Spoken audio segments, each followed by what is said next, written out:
Hello दोस्तों, आज का हमारा टॉपिक है, ये क्लास 10th का टॉपिक है, सक्रियता श्रेणी में सबसे ऊपर स्थित धातुओं का निष्कर्षण, extracting metals towards the top of the activity series. इसके पहले वीडियो में मैंने आपको बताया था सक्रियता श्रेणी क्या है। तो सक्रियता श्रेणी में मैंने आपको ऊपर के जो 5 तत्व थे ना, sodium, potassium, calcium, magnesium, aluminium, ये सारे क्या बताया था, ये काफ़ी ज़्यादा अभिक्रियाशील होते हैं, यानी कि बहुत तेज़ी से ये अभिक्रिया करते हैं। जिंक, आयरन और लेड क्या होते हैं, ये मध्यम अभिक्रियाशील होते हैं। और सबसे कम अभिक्रियाशील होते हैं आपका Ag और Au, यानी कि सोना और चांदी। तो सक्रियता श्रेणी में सबसे ऊपर स्थित धातुओं का निष्कर्षण, यानी कि जो ऊपर धातुएं हैं वो क्या है, वो अत्यंत ही अभिक्रियाशील हैं। ठीक है, तो इन्हें कार्बन के साथ गर्म करके इनके यौगिकों से प्राप्त नहीं किया जा सकता है। ठीक है, तो सबसे ऊपर जो स्थित होती है ना, उसका निष्कर्षण होता है विद्युत अपघटनी विधि द्वारा। ठीक है, विद्युत अपघटनी विधि के द्वारा प्राप्त किया जाता है इसको। ठीक है, इसे शुद्ध किया जाता है। एग्जाम्पल के लिए यहाँ पर दिया हुआ है कि सोडियम, मैग्नीशियम और कैल्शियम को उनके गलित क्लोराइडों के विद्युत अपघटन से प्राप्त किया जाता है। कैथोड यानी कि नेगेटिव चार्ज और एनोड यानी कि पॉजिटिव चार्ज। तो कैथोड पर क्या होता है, सोडियम धातुएं निक्षेपित होती हैं और एनोड पर क्या होता है, क्लोरीन मुक्त होती है। ठीक है, यहाँ पे ये एग्जाम्पल दिया हुआ है।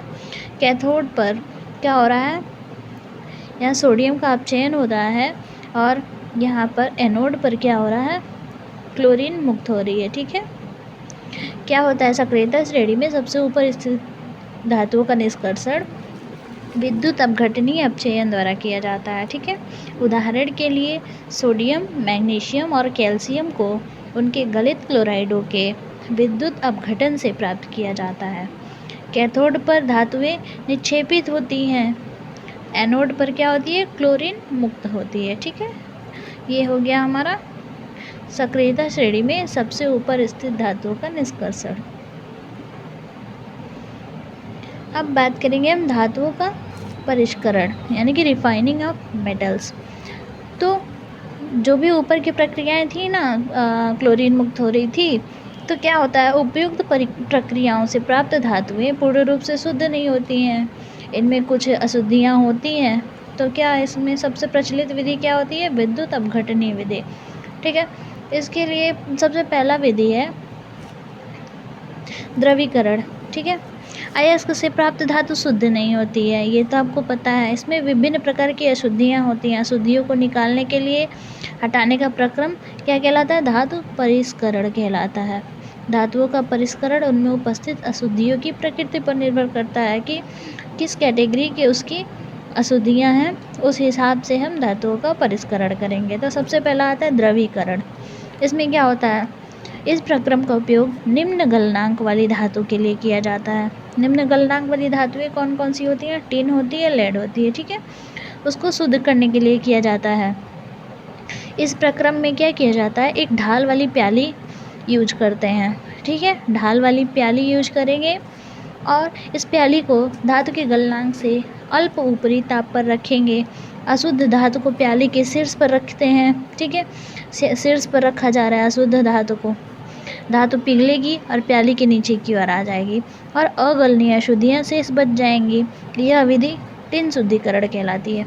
यहाँ पे अशुद्धियाँ रखी जा रही हैं और यहाँ नीचे से क्या दिया जा रहा है, ताप दिया जा रहा है, यानी टेम्परेचर दिया जा रहा है। तो ये क्या हो रही है, गल गल के जो भी शुद्धियाँ हैं, शुद्धियाँ गल गल के किस में आ रही है, टिन में आ जा रही हैं।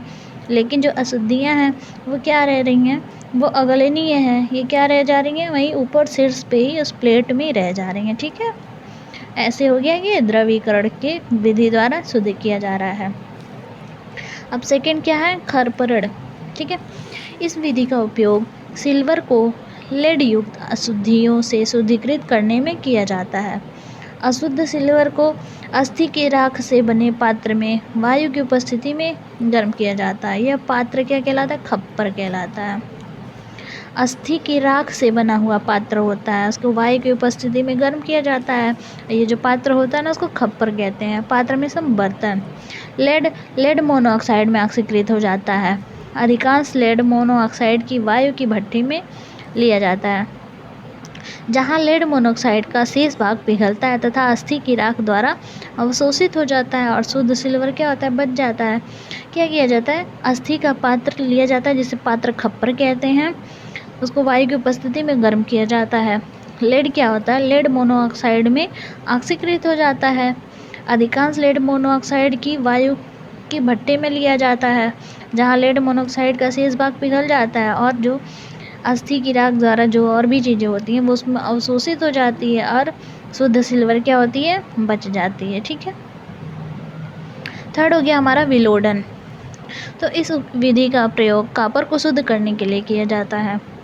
गलित अशुद्ध कॉपर यानी कि फफूलेदार तांबे को हरी लकड़ी के डंडों द्वारा हिलाया जाता है। डंडों से गैस निष्कासित होती है, जो धातु ऑक्साइड को धातु में अपचयित कर देता है। गलित कॉपर को चूर्णित चारकोल के साथ ढक कर रख दिया जाता है, जिससे वायु के संपर्क में आकर कॉपर पुनः ऑक्सीकृत हो जाता है। ये क्या गया? विलोडन। अब आता है हमारा आशवन द्वारा परिष्करण। इस विधि से पारे और जिंक जैसी अधिक वाष्पशील धातुओं का शुद्धिकरण किया जाता है। जो धातुएं काफ़ी वाष्पशील रहती हैं उसका शुद्धिकरण किया जाता है आशवन विधि द्वारा। अशुद्ध धातु को एक रिटार्ट में गर्म करते हैं। शुद्ध धातु वाष्पीकृत होकर रिटार्ट से बाहर निकलता है। इस भाप को क्या करा जाता है? संघनित करके एक रिसीवर में रख लेते हैं। रिसीवर को अभिग्राही मतलब ग्रहण कर ले, उसमें रख लेते हैं और अशुद्धियाँ क्या होती है? उस रिटार्ट में रह जाती हैं। फिर आता है हमारा विद्युत अपघटनीय परिष्करण। ठीक है। तो इस विधि में धातुओं को तीव्रता से शुद्धिकरण किया जाता है। ठीक है। इसमें क्या होता है? अशुद्ध धातु को एनोड पर तथा शुद्ध धातु की पतली परत को कैथोड बनाते हैं। धातु के लवण विलयन को विद्युत अपघट्य के रूप में लेते हैं। इस विद्युत अपघटनीय शेल में विद्युत धारा प्रवाहित करने पर एनोड पर स्थित अशुद्ध धातु विद्युत अपघट्य में घुल जाती है। ठीक है। और इतनी ही मात्रा में शुद्ध धातु विद्युत अपघट्य से कैथोड पर निक्षेपित हो जाती है। विलेय अशुद्धियाँ तो विलयन में घुल जाती हैं और अविलेय अशुद्धियाँ जो होती हैं एनोड तली पर निक्षेपित हो जाती हैं, जिसको हम कहते हैं एनोड पंख। ठीक है। तो आपकी बुक में दिया हुआ है।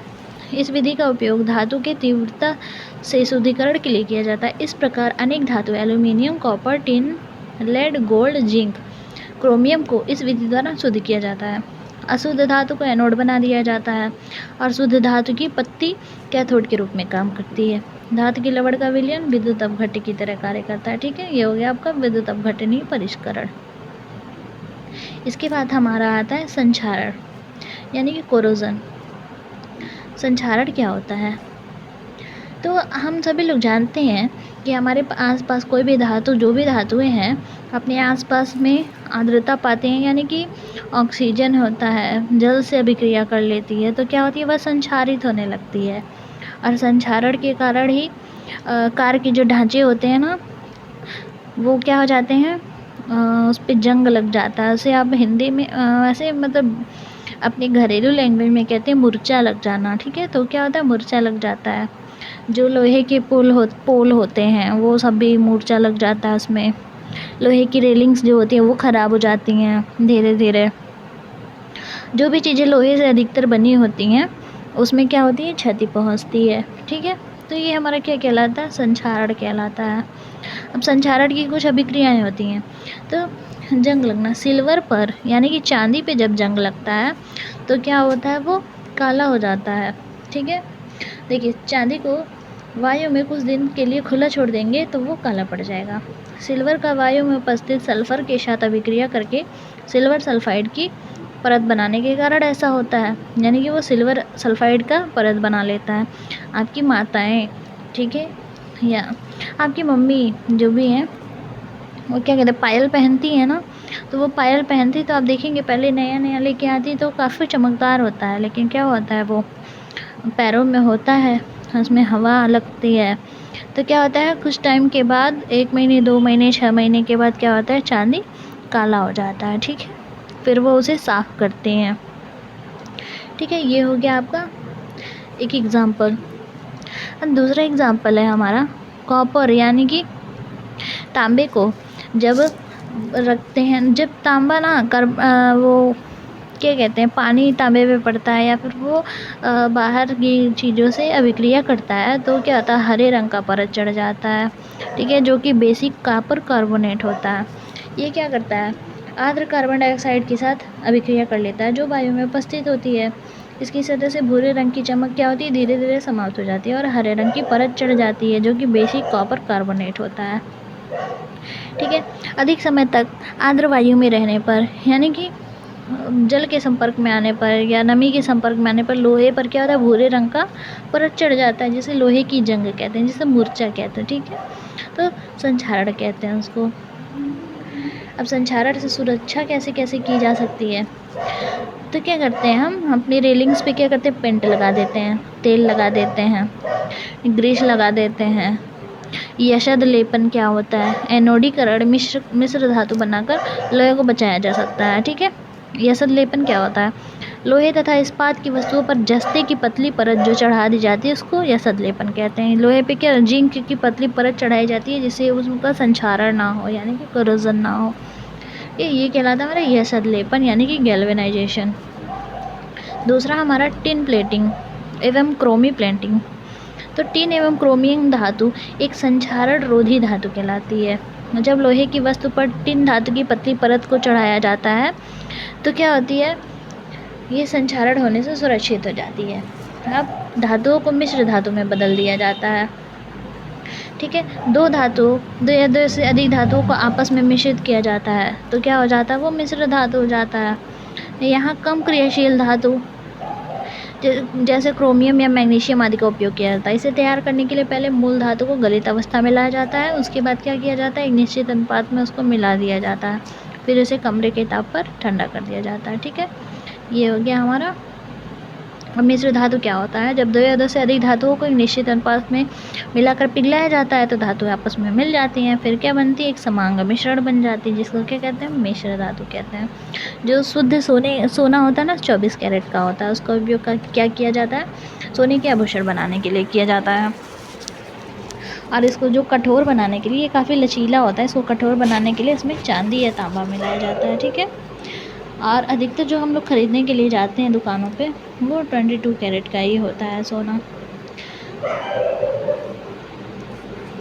अब ये है आपका कुछ फास्ट ट्रैक रिवीजन, यानी कि जो हम इस चैप्टर में पढ़े हुए हैं वो उसका एक बारी रिवीजन देख लेते हैं हम। तो वर्तमान में कितने तत्व ज्ञात हैं, 118। ठीक है, उसको कितने भागों में बांटा गया है, एक धातु एक अधातु, यानी कि 2 भागों में। धातु क्या होते हैं, जो इलेक्ट्रॉन त्याग कर धनायन बनाते हैं, धातु कहलाते हैं, और जो इलेक्ट्रॉन प्राप्त करके ऋणायन बनाते हैं वो अधातु कहलाते हैं। अभिक्रियाशीलता के आधार पर कुछ तत्वों को या धातुओं को रखा गया था, उसे क्या कहते हैं, सक्रियता श्रेणी कहते हैं।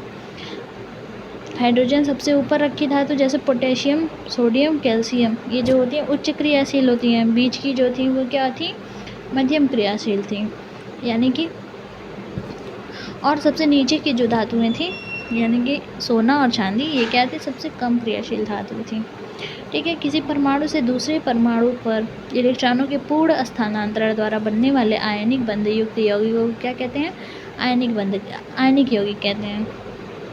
ठीक है, प्रकृति में धातु तथा उसके यौगिक जिस रूप में पाए जाते हैं उसको खनिज कहते हैं, और खनिज से शुद्ध धातु सरलतापूर्वक तथा कम खर्च में व्यवहारिक रूप से प्राप्त की जाती है, वो अयस्क कहलाती है।